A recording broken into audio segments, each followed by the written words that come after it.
Welcome to Democracy Now!, democracynow.org, the War and Peace Report. I'm Amy Goodman. We're broadcasting from Park City, Utah.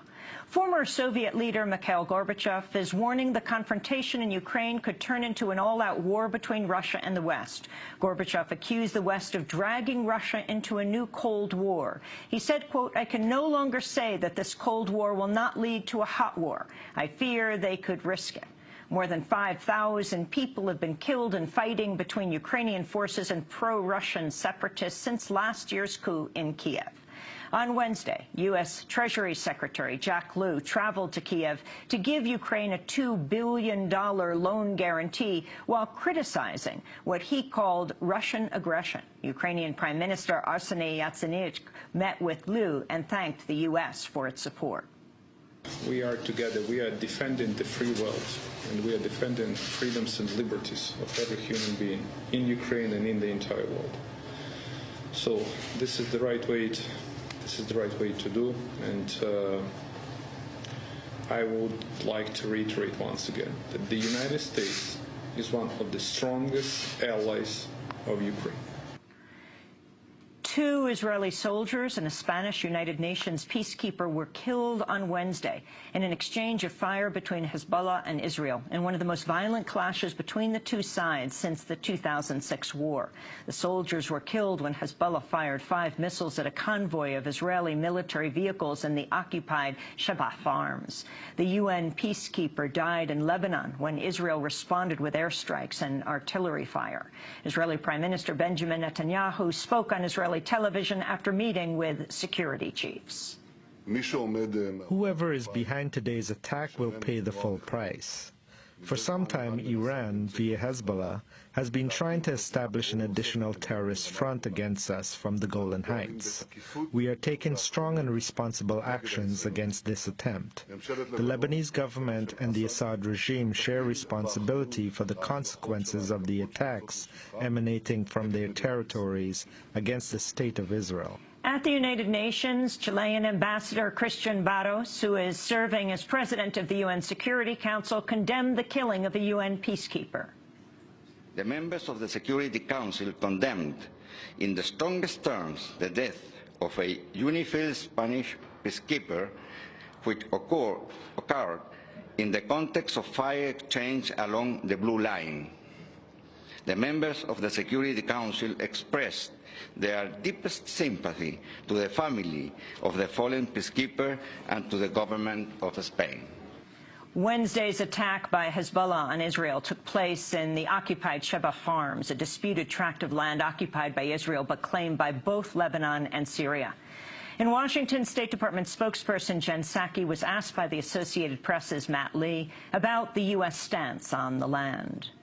Just on a technical question, there are some who have made the argument that this area, Shebaa Farms, is Israeli-occupied Lebanon. What's the U.S. position on this, on the status of this area? I'd have to check with our legal team on the specific status, Matt. I'm happy to do that. In a symbolic move, the new Greek government has hired almost 600 laid-off government cleaners, mostly women, who've been protesting outside the finance and economy ministries. They were laid off in 2013 as part of an austerity measure to meet demands by international lenders for the Greek bailout. On Wednesday, Greece's new finance minister, Yanis Varoufakis, announced the decision. One of our first moves will be the immediate cutting of costs at the ministry. For example, the number of advisors. And this spending cut will fund the rehiring of the cleaning ladies at the ministry. It will be a symbolic first move. On Capitol Hill, Attorney General nominee Loretta Lynch will return today for day 2 of her confirmation hearing.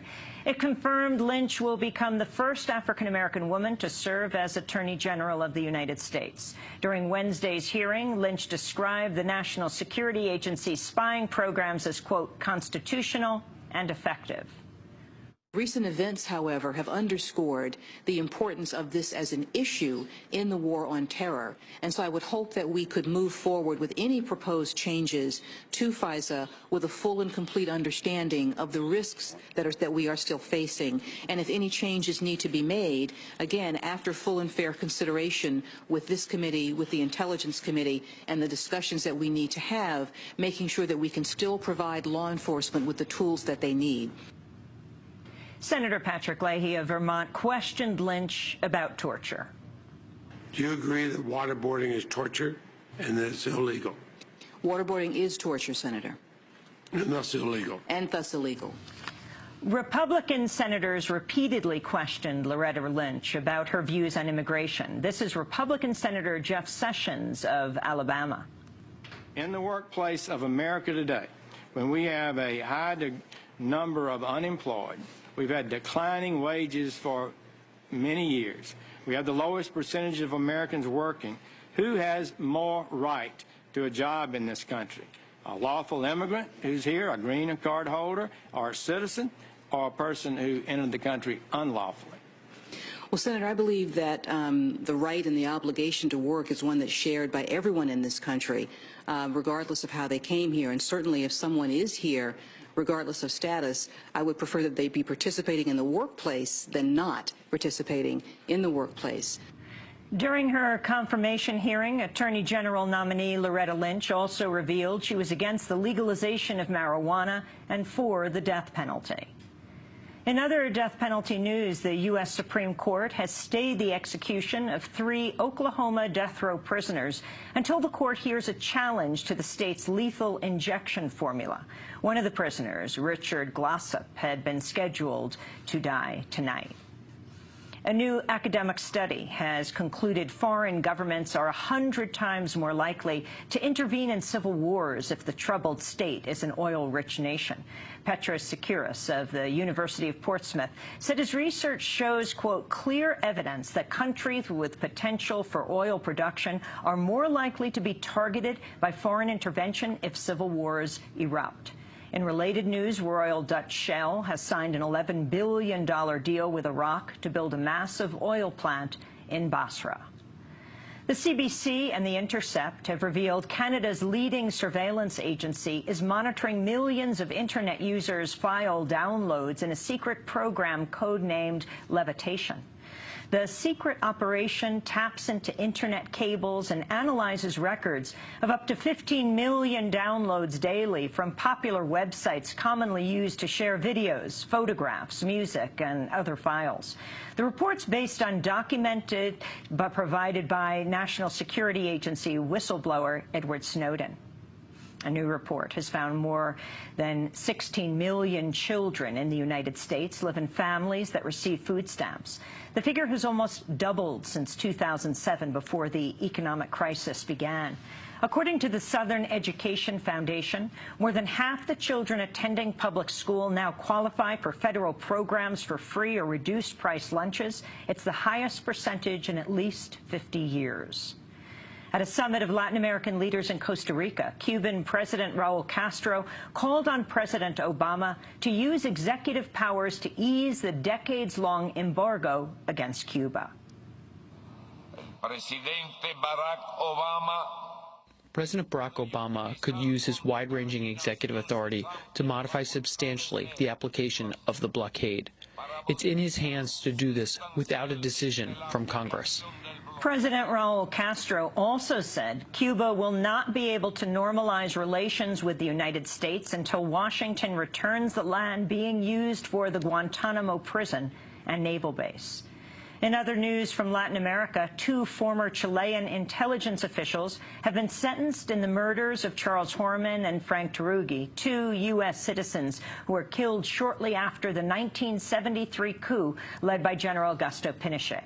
Retired Army intelligence officer Pedro Espinosa was sentenced to 7 years in prison.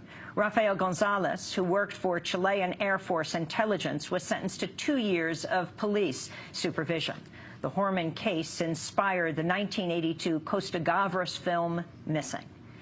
In news from Australia, authorities conducting an inquest into the deadly siege at a chocolate cafe in Sydney last month have concluded one of the hostages, Katrina Dawson, was killed by police bullet fragments.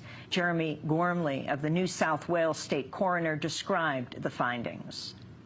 Ms. Dawson was struck by 6 fragments of a police bullet or bullets, which ricocheted from hard surfaces into her body.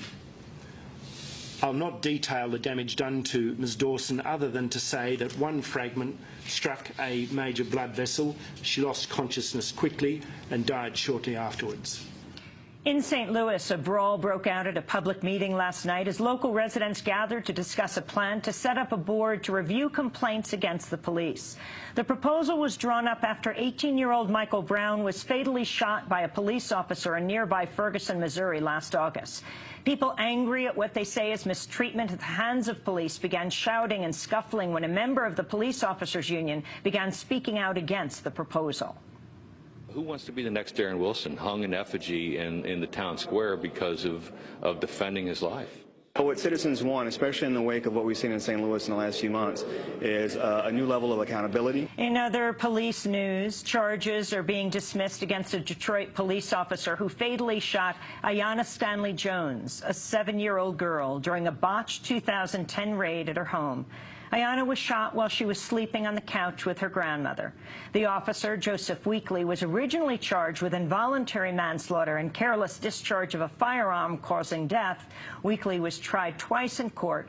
Both times ended with a hung jury. And a South Carolina court has tossed out the convictions of a group of African-American civil rights activists known as the Friendship Nine, who were arrested for sitting at a whites-only lunch counter in 1961. Found guilty of trespassing, they became the country's first demonstrators to choose to serve jail time rather than pay a fine for sitting at an all-white lunch counter, launching the jail no bail strategy.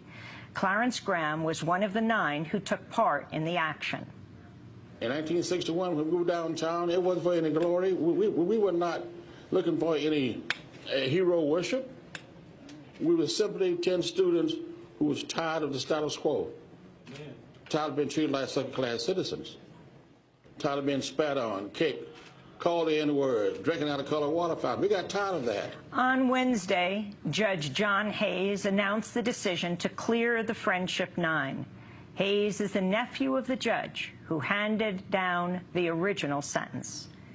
And those are some of the headlines today, a Democracy Now! Special.